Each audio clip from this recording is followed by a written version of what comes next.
Hello বন্ধুরা, সবাই কেমন আছো? সুদেশনাস ওয়ার্ল্ডের একটি নতুন ব্লগে তোমাদের অনেক অনেক স্বাগত জানাই। আজ হলো অযোধ্যা ধামের আমাদের দ্বিতীয় দিন। তো এখান থেকে আজকে আমরা এই গাড়িগুলোই করে চলে যাব গুপ্তার ঘাট। সবাই কথা টথা বলে আমরা গাড়িতে উঠে পড়লাম আর এবার চলেও এলাম গুপ্তার ঘাট। এবং যাওয়ার পথের রাস্তার দৃশ্যগুলো খুব সুন্দর লাগছিল, কিন্তু ভিডিও ক্লিপ নেওয়া হয়নি। যাই হোক, এখানে এসে দেখলাম দারুণ মনোরম পরিবেশ, খুব সুন্দর, চারিদিকে গাছপালা আর সামনেই নদী, খুব সুন্দর জায়গাটা লাগছিল। আর সেদিনে রোদ গরমটাও ছিল খুব বেশি। তো যাই হোক, আর চারিদিকে শেডও করা ছিল, বসার জায়গা করা ছিল। আর এই নদীর ধারে লাইন দিয়ে সারি সারি দেখতে পাচ্ছ কত নৌকা দাঁড়িয়ে আছে, প্রচুর নৌকা এখানে দাঁড়িয়ে ছিল। তো সবাই অনেকেই ঘুরতে যাচ্ছে এগুলোতে করে। আর এখানে খাবার জিনিস বলতে ডাব, ভুট্টা, মৌসুমি লেবুর জুস আর শসা চারিদিকেই প্রায় বিক্রি হচ্ছিল। যাই হোক, আমরা একটুখানি ডাব খেয়ে নিলাম, খেয়ে আর চারিদিকটা একটুখানি ঘুরছিলাম। আর এত রোদ গরম, তো সবাই স্নান করছিল, তাই জন্য আমরা একটুখানি শেডেও বসেছিলাম কিছুক্ষণ অপেক্ষা করার পর দেখলাম আমাদের সাথে যারা এসছে সবাই মোটামুটি নৌকার কাছেই যাচ্ছে। যাই হোক, নৌকা বিহার করবে। তো আমার সেদিন শরীরটা একদমই ভালো ছিল না, আমি আর ও দুজনেই ওই জন্য সেদিন যাইনি। তো বাকিরা সবাই নৌকায় করে একটুখানি ঘুরে এসেছিল, আর আমার ছেলেও গিয়েছিল ওদের সাথে। ওরা ঘুরে খুবই আনন্দ পেয়েছে, তোমাদের সাথে সেটা একটুখানি শেয়ার করলাম।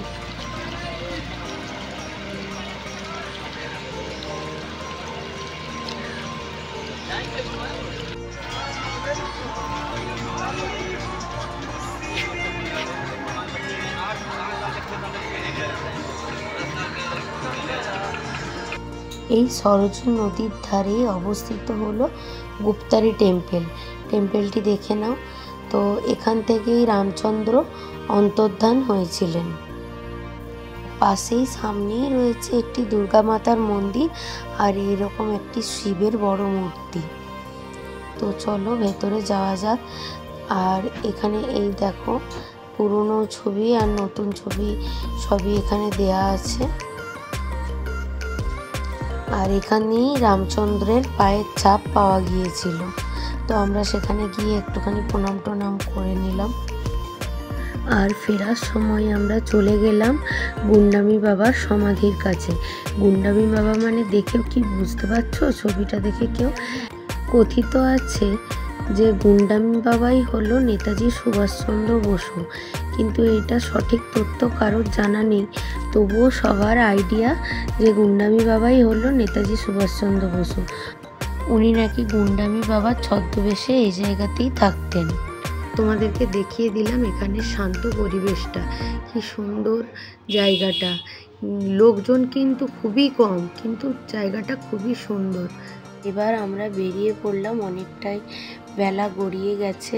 তো আমরা এবার খাওয়া দাওয়া করে বেরিয়ে পড়ব বন্দে ভারতে করে। আজকেও আরেক জায়গায় যাওয়ার আছে, তো তোমাদেরকে যাওয়ার পর আবার ভিডিও করে অবশ্যই দেখানোর চেষ্টা করব। আর এই রাস্তাটা আসার সময় তোমাদের সাথে ভিডিও করে শেয়ার করব। জয় জয় শ্রীরাম। আর এখানে যাবার পথে এই শান্ত পরিবেশে দু একটা ময়ূরও কিন্তু চোখে পড়েছিল, কিন্তু সেই মুহূর্তে ভিডিও ক্লিপ নেওয়া হয়নি, যার জন্য তোমাদের সাথে শেয়ার করতে পারলাম না দুর্ভাগ্যবশত। আর এবার আমরা চলে এলাম ডমিনোসে পিৎজা খেতে। এই প্রথমবার জীবনে আমার ডমিনোসে ঢোকা। আর যে অফারগুলো দেখে আমরা এসেছি এখানে, তো সেই অফারগুলো একটাও ছিল না। যাই হোক,